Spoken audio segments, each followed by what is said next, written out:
Hi guys! Gusto ko lang i-share sa inyo yung dinner namin for tonight. Gagawa nga pala ako ng kimchi beef fried rice para sa dinner ng mga amo ko. Swak na swak yung budget dito kasi hindi mo kailangan ng maraming dishes. Basta may soup at saka vegetable plus yung fried rice, okay na yung dinner nila. Tsaka konti lang ang hugasin pag ganyan na yung papakain ko sa kanila. Mabilis lang ako matapos sa kusina kasi ganyan lang yung ready kong pagkain nila. Yan, para sa preparation niya. I-cut lang yung beef into small pieces. Pwede din yung mixed beef. Mas prepare ko kasi yung thin sliced beef.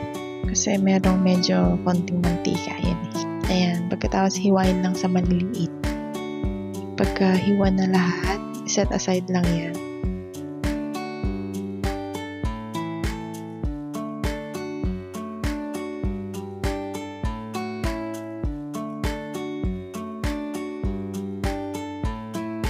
At ito na yung nahiwa nating beef. Tapos yung kimchi. Tapos yung sushi rice. At ready na tayong magluto. Ayan, stir fry lang muna natin yung beef. Dapat lutuin mabuti yung beef. Medyo lumabas konti-konti yung mantika. Ayan, palabasin natin ng palabasin. Pagkatapos, pag medyo nakikita na natin yung mga oil. Yan. Sunod na natin yung rice. Yan. Mix lang natin. Habang naghahalo pala ako dyan, kumakanta ako. Hindi lang narinig kasi nakat yung volume niya. Ayan. Sunod natin yung kimchi.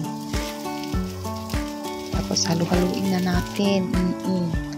Haluin na natin. Hanggang sa mag-mix na yung lasa. And then, i-add natin yung cheese. Itong cheese kasi ito talaga yung magpapalasa dun sa kanin. Ayan. Marami akong nilagay para creamy siya. At ayan, luto na siya. Ready to eat na guys. Paborito yan ni Saido. Napapadami yung kain niya pag yan yung pagkain.